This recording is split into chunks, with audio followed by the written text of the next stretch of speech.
Hello मित्रों, हम पिछले कुछ वीडियो से रस के विषय में चर्चा करते आ रहे हैं। इसी प्रसंग में हमने जाना था रस किसे कहते हैं। काव्य से प्राप्त होने वाला आनंद ही रस होता है। इसी प्रसंग को आगे बढ़ाते हुए हमने भरत के रस सूत्र की चर्चा करते हुए स्थायी भाव, विभाव, अनुभाव और व्यभिचारी भाव के विषय में चर्चा की थी।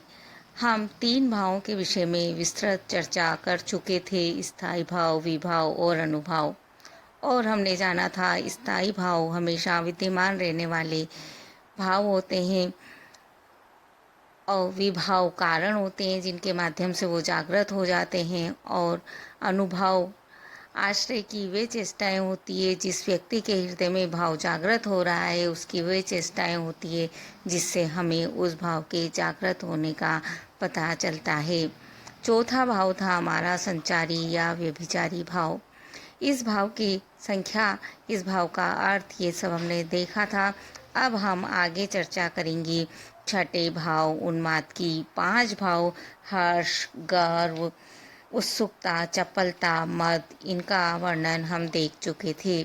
मित्रों, हम अपने चर्चा को आगे बढ़ाएं इसके पहले आप इस लिंक को सब्सक्राइब कर दीजिए।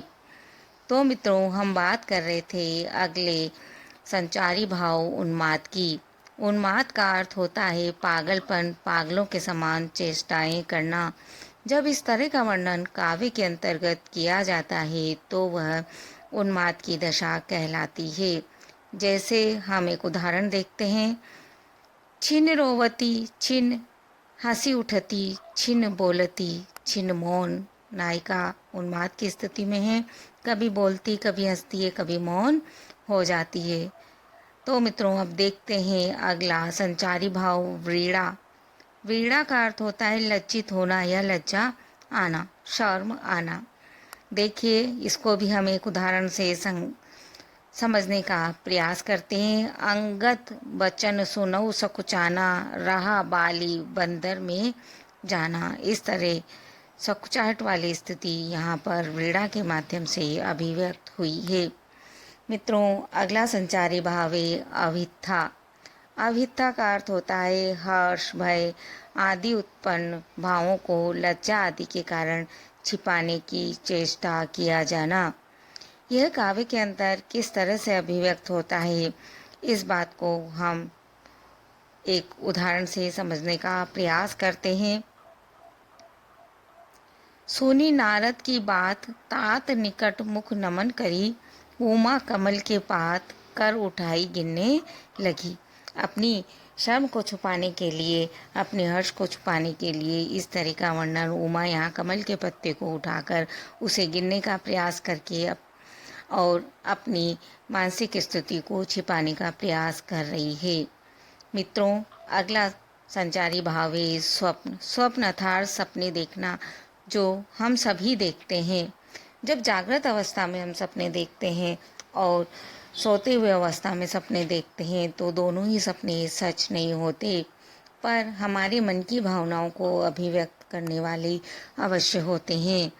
काव्य के अंदर जब इनका वर्णन होता है तो वह स्वप्न संचारी भाव के रूप में देखा जाता है। उदाहरण देखिए।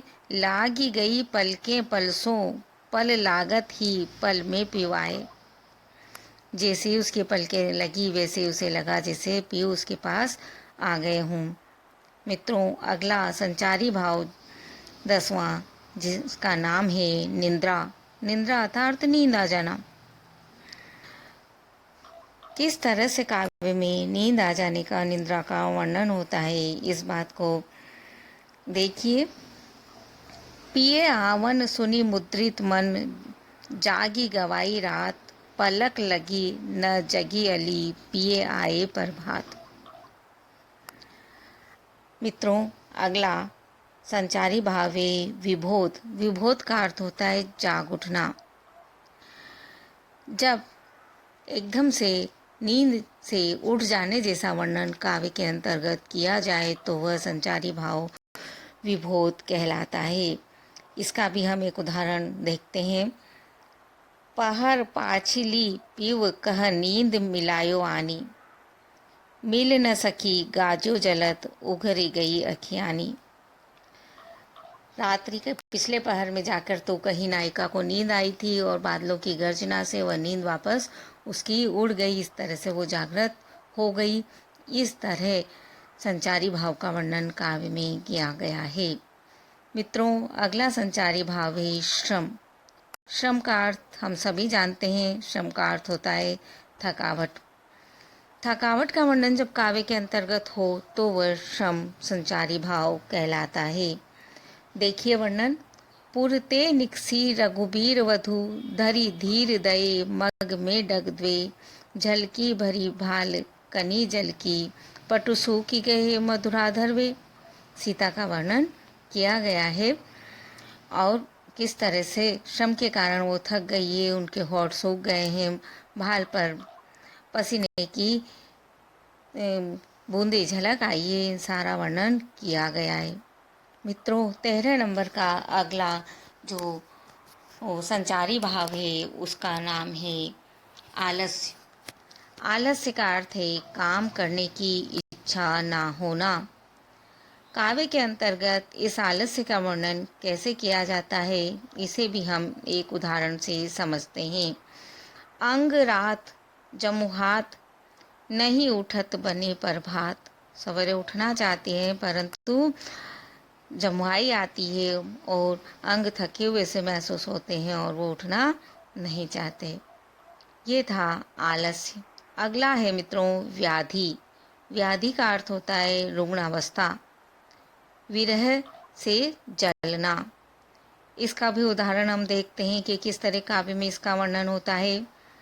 विरह न बोल आवत मुक्ताई मरी मरी बोल जीव बरियाई दवे विरह दारुण ही कापा खोली न जाए विरह दुख झापा होई हनुमंत पेट ही कोई लंका धार लाग करे सोई।